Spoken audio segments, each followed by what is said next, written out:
எல்லாருக்கும் வணக்கம். இப்போ நம்ம டிஎஸ்எஸ்ல வந்து யூனிட் 4 பார்க்க போகிறோம். யூனிட் 4ல் 2 சம் பார்க்க போகிறோம். அதில் ஒரு சம் வந்து ரிப்பீட்டட் சம் தான். அது வந்து பார்த்திங்கன்னா யூனிட் 3 படிச்சிருந்தீங்கன்னா அதில் இருக்கிற அத்தனை ஸ்டெப்புமே ரிப்பீட் ஆகும். 2 இடத்துல மட்டும்தான் கொஞ்சம் வேரியேஷன் இருக்கும். அதனால் யூனிட் 3யோட நோட்ஸை வந்து பக்காவாக பார்த்துக்கோங்க. அதை பார்த்துக்கிட்டிங்கன்னா இந்த யூனிட் கண்டிப்பாக அட்டன் பண்ணிடலாம். நான் அந்த சம் போயிட்டு இந்த சின்ன சம்க்கு அடுத்தது வரேன். ஓகேவா? இப்போ என்ன ஆகுதுன்னா design and I section Berlin. ஆக்சுவலாக மூணு செக்ஷன் இருக்குது. சேனல் பர்லின், ஐ செக்ஷன் பர்லின், ஆங்கிள் பர்லின் கேட்பாங்க. இதில் நீங்கள் செலக்ட் பண்ணுறதுல தான் இருக்குது. அதாவது அவங்க கொஸ்டினில் என்ன கொடுத்துருக்காங்கன்னா அதுக்கேற்ற மாதிரி நம்ம வந்து நான் சொல்கிறேன். அந்த பேஜ் செக்ஷன் கிளாஸிஃபிகேஷன், செக்ஷன் செலெக்ஷனில் வரும். அப்போ நான் உங்களுக்கு சொல்கிறேன். இப்போ இந்த கொஸ்டினில் பார்த்தீங்கன்னா design and I section purlin for an industrial building located and மும்பைன்னு கொடுத்துட்டாங்க. ஏதோ ஒரு ஊர் கொடுத்துட்டாங்க. டு சப்போர்ட்டட் ஜிஐ ஷீட்டுன்னு கொடுத்துட்டாங்க. அசீம் ரிலவெண்ட் டேட்டா. மறக்காமல் இதில் இருக்கிற அத்தனை டேட்டாவும் அசீம் படித்து வச்சுக்கோங்க, மனப்பாடம் பண்ணிக்கோங்க. கொஸ்டினில் கேட்குறாங்களோ கேட்கலையோ இதை ஃபுல்லாக மனப்பாடம் பண்ணிக்கோங்க. இப்போ லைவ்லோடு நான் கொடுத்துருந்தேன்னா அந்த கொடுத்துருக்கிற வேல்யூ மட்டும் போடுங்க. கொடுக்கலைன்னா இந்த வேல்யூ போட்டுக்கோங்க. ஓகேவா? இதில் இருக்கிற அத்தனை வேல்யூ மனப்பாடம் பண்ணிக்கோங்க. அது அப்படியே கிவன் டேட்டாவில் எழுத போகிறீங்க. அவன் எக்ஸ்ட்ரா கொடுத்துருந்தானா எழுதிப்பீங்க. அதாவது வின்லோடுன்னு அவன் ஒன்று கொடுத்துருந்தானா அந்த வேல்யூ போட்டுக்கோங்க. கொடுக்கலைன்னா இது அப்படியே எழுதிக்கோங்க. வின்லோடு ஈக்குவல் டு 1 எடுத்துக்கோங்க. ஓகேவா? இப்போ வெயிட் ஆஃப் ஷீட் வந்து 130, 1.30. இதுவுமே நோட் பண்ணி வச்சுக்கோங்க. 130 newton per metre square note பண்ணி வச்சுக்கோங்க. அடுத்து வந்து செல்ஃப் வெயிட் ஆஃப் பர்லின் வந்து 135 newton per metre square note பண்ணி வச்சுக்கோங்க. இப்போ இந்த மீட்டர் ஸ்கொயரை வந்து நியூட்டன் பர் மீட்டராக மாற்றுறதுக்கு தான் இன்ட்டு 1, அதாவது 1 மீட்டர் லென்த்துக்கு மட்டும் நான் கன்சிடர் பண்ணி டிசைன் பண்ண போகிறேன் அப்படின்னு மென்ஷன் பண்ண போகிறோம். அப்போ எல்லாத்துலேயுமே வந்து 1 மீட்டர் லெவலுக்கு நீங்கள் கன்சிடர் அப்படி எடுத்துக்க போகிறேன். ஒன்றும் இல்லை, நீங்கள் டேரெக்டாக கொஸ்டினில் என்ன கொடுத்துருக்காங்க 135 கொடுத்துருந்தாங்கன்னா அதை அப்படியே எடுத்துக்கோங்க. இல்லைனா வந்து என்னது அதை அப்படியே எடுத்து சப்ஸ்டியூட் பண்ணி நீங்கள் போடுங்க. ஓகேவா? ரெண்டாவது ஸ்டெப் வந்து ஃபைண்டு. கொஸ்டினில் ஐ செக்ஷன் கேட்டிருக்காங்க. ஆங்கிள் செக்ஷன்னா வந்து ஆங்கிள்னு மென்ஷன் பண்ணுங்கள். சேனல் செக்ஷன்னா இங்கே சேனல்னு மென்ஷன் பண்ணுங்கள். இதில் கொஸ்டினில் ஐ செக்ஷன், மோஸ்ட்லி ஐ செக்ஷன் தான் கேட்பாங்க. ஒரே இடத்துல தான் வேரியேஷன் இருக்குது, வேறு ஒன்றும் கிடையாது. Find diagram. இந்த டயக்ராம் வந்து எங்கேயும் புக்கிலலாம் இருக்காது. நீங்கள் டயக்ராம் 5 யூனிட்டுக்குமே டயக்ராம் போடுங்க. ஒரு மார்க் கண்டிப்பாக கொடுப்பாங்க. ஒரு ஸ்டெப்புக்கு ஒரு மார்க்காவது நீங்கள் எடுக்கலாம். ஓகேவா? ஸ்டெப் மார்க் கண்டிப்பாக உண்டு. அடுத்தது ஆங்கிள் கண்டுபிடிக்க tan θ = ஆப்போசிட் பை அட்ஜசன்ட். இது வந்து 5/10 ஓகேவா? ஆங்கிள் கண்டுபிடிக்கிறதுக்கு 5/10 இந்த 10 போட்டுக்கோங்க. முடிஞ்சு போச்சு. டீட்டாவோட வேல்யூ கண்டுபிடிச்சிருவீங்க. ஆங்கிள் டீட்டா tan இந்தான சைடு போகுதுன்னா tan இன்வர்ஸ் கால்குலேட்டரில் போட்டிங்கன்னா இந்த ஆன்சர் கிடச்சிரும். லோடு வந்து இது அவங்க கிவன் டேட்டாவில் இருக்கிறது தான். இதை மனப்பாடம் பண்ணிக்கோங்கன்னு சொன்னேன். நியூட்டன் பர் மீட்டர் ஸ்கொயர் இதை ஓகே. இங்கே கிலோ நியூட்டன் பர் மீட்டர் ஸ்கொயர்னு இருக்கும். அதனால தான் கிலோ நியூட்டனை வந்து கிலோ வந்து 1000, அதாவது 1 கிலோ ஈக்குவல் டு என்னது 1000 நியூட்டன் தானே. அதுதான் 1000 மாற்றி வச்சு இதை எல்லாத்தையுமே ஆட் பண்ணால் டோட்டல் லோடு. அது கூட 1.5 மல்டிப்ளை பண்ணால் ஃபேக்டர் லோடுக்கு வந்து என்ன ஃபார்முலா 1.5 இன்ட்டு டோட்டல் லோடு. ஓகேவா? நம்பர் 6 பார்த்தீங்கன்னா ஹரிசாண்டல் லோட். ஓகேவா? ஹரிசாண்டல் லோடுக்கு வந்து ஆக்சுவலாக எப்பயுமே வந்து ஃபேக்டர் லோட் கண்டுபிடிச்சதுக்கப்புறம் டேரெக்டாக நீங்கள் மொமெண்ட்டுக்கு போயிடுவீங்க. ஓகேவா? ஆனால் இந்த யூனிட்டில் மட்டும்தான் இந்த ஸ்டெப் மட்டும்தான் எக்ஸ்ட்ரா நீ பண்ண போகிற.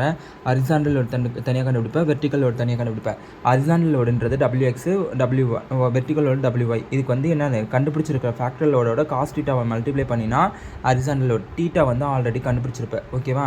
வெர்டிக்கல் லோடுனா ஃபேக்டர் லோடுன்ட்டு சைன் டீட்டா, அவ்வளோதான். இப்போ மொமெண்ட் கண்டுபிடிக்கிறதுக்கு WL²/8 இதுவுமே ஆல்ரெடி படித்தது தான். இங்கே MX MYன்னு கண்டுபிடிப்பேன். WX இங்கே சப்ஸ்டியூட் பண்ணுவேன், WY இங்கே சப்ஸ்டியூட் பண்ணுவேன். L வேல்யூ வந்து என்ன போடுவேன்னா spacing of stress in given டேட்டாவில் எழுதியிருப்பேன். 5 மீட்டர்னு சொல்லிட்டு எழுதியிருப்பீங்க இல்லையா? அந்த வேல்யூ சப்ஸ்டியூட் பண்ணுவேன். ஷியர் வந்து WL/2 அதான். VX கண்டுபிடிப்பேன், VY. அப்போ வந்து இங்கே Wக்கு வந்து எக்ஸோட வேல்யூ போட்டு 1, ஒய்யோட வேல்யூ போட்டு 1, முடிஞ்சு போச்சு.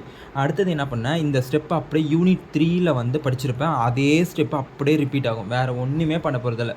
ஓகேவா? யூனிட் ஸ்டெப் நம்பர் 10லேருந்து ஸ்டெப் நம்பர் 15 வரைக்கும் சேம் அதே ஸ்டெப் தான். ஃபஸ்ட்டு என்ன பண்ணுற, செக்ஷன் மாடுலஸ் ZP கண்டுபிடிப்பேன். அதுக்கான ஃபார்முலா இந்த ஃபார்முலாலாம் நீங்கள் படித்து தான் ஆகணும். ஓகே? ஸ்டெப்ஸை மனப்பாடம் பண்ணிக்கோ. எம்ன்றது இந்த இடத்துல வந்து MX MU ஒய்யும் ஆட் பண்ணாதான் அதுதான் total M. Gamma M0 F இதெல்லாம் வந்து எல்லா யூனிட்லேயும் வர அதே தான். அதை வச்சு நீ என்ன பண்ணுறேன்னா பேஜ் நம்பர் 138லேருந்து இருக்கும். 138, 139, 140 சம்திங். அதுலேருந்து நீ ISMB செலக்ட் பண்ணுவேன். ஏதாவது ஒன்று செலக்ட் பண்ணிக்கோ. ஐ செக்ஷன்னா ISMB 350 இல்லைனா 400. அதே மாதிரி ஐ செக்ஷன்னால் ISMBன்னு வரும் ஐ செக்ஷன். இதே வந்து பார்த்தீங்கன்னா சேனல் செக்ஷன் வந்ததுன்னா இந்த இடத்துல சீன் வரணும், ஐஎஸ்எம்சி அதே பேஜில் தான். இதே ஆங்கிள் செக்ஷன் வந்தால் மட்டும்தான் இந்த இடத்துல என்ன பண்ணணும்னா ஐஎஸ்ஏன்னு வரணும். ஐஎஸ்ஏ அப்படின்னு சொல்லிட்டு ஸ்டீல் டேபிளில் போய் பார்க்கணும். ஓகேவா, ஐஎஸ்ஏ இன்ட்டு 90 × 90 × 6 mm. யூனிட் 2ல் வந்து ஐஎஸ்ஏ வச்சு சம் போட்டிருப்போம், ஆங்கிள் செஷன் வச்சு சம் போட்டிருப்போம். அதை வேணால் அந்த செஷனை வேணால் நீ அசியூம் பண்ணிக்கோ. அடுத்தது வந்து சேம் இதே ஸ்டெப் தான் ரிப்பீட். இதெல்லாம் அந்த பேஜ் நம்பர் 140 இருக்கிற மொத்தத்தையும் எழுதுவாருங்க. 138 இருக்கு இல்லையா, இதில் வந்து மேலே இருக்கிற டாபிக் எழுதி ஆன்சர். இப்போ ISMB 350னா இங்கே இருக்குன்னு வச்சுக்கோங்க. இதுலேருந்து இதை ஃபுல்லாக லைன் பை லைனாக 1 by 1 எழுதுனீங்கன்னா பேஜ் ஃபில் ஆகும். இந்த மாதிரி ஹரிசாண்டலாக எழுதாமல் வெர்டிக்கலாக என்ன எழுதணும், weight per metre equal to இதோட இதுக்கு நேராக இருக்கிற ஆன்சர், ஏரியா ஈக்குவல் டு இதுக்கான ஆன்சர், இதுக்கான யூனிட் இங்கே இருக்கும், சென்டிமீட்டர் ஸ்கொயர், mm அதெல்லாம் எழுதினீங்கன்னா இந்த ஸ்டெப் மட்டுமே 1 பேஜ் போகும். செக்ஷன் செலெக்ஷனில் இந்த A ஈக்குவல் டு அப்படின்னு லைன் பை லைனாக எழுதினீங்கன்னா. அடுத்தது ஸ்டெப் நம்பர் 12 வந்து செக்ஷன் கிளாஸிஃபிகேஷன். இதோட final answer it is plastic section அப்படின்னு தான் காட்டணும். இது வந்து பேஜ் நம்பர் 19 இருக்கும், அதையும் நான் காட்டுறேன். இருக்குது இதுதான். ஓகேவா, ஃபஸ்ட்டு என்ன பண்ணுற, ஃபஸ்ட்டு பிளாஸ்டிக் செஷன் இந்த ஃபார்முலா தான் 9.4 எக்ஸ்லான், அவ்வளோதான். B/TF equal to 9.4 எக்ஸ்லான், D/TW equal to 84 எக்ஸ்லான். இந்த 2 ஃபார்முலா. இதில் எக்ஸ்லான் இருக்கிறது ஈக்குவல் டு 1 தான் ஆன்சர். ஆனால் அதுக்கான ஃபார்முலாவும் கீழே கொடுத்துருக்காங்க. ஓகேவா, அதோட சப்ஸ்டியூட் பண்ணினா உனக்கு ஆன்சர் 1ன்னு தான் வரும். அதை எடுத்து போட்டிங்கன்னா உனக்கு வந்து என்னது, இட் இஸ் பிளாஸ்டிக் செஷன் சொல்லிட்டு வரணும். அவ்வளோதான். செக் ஃபார் ஷியர்ஸ் இதுவுமே இதெல்லாம் போன யூனிட்டில் போட்டால் அதே தான். செக் ஃபார் ஷியர் ஃபார்மில் வந்து அப்படியே லைன் பை லைனாக 59 இருக்கும். அதில் எடுத்து சப்ஸ்டியூட் பண்ணினா உனக்கு ஆன்சர் கிடச்சிரும்.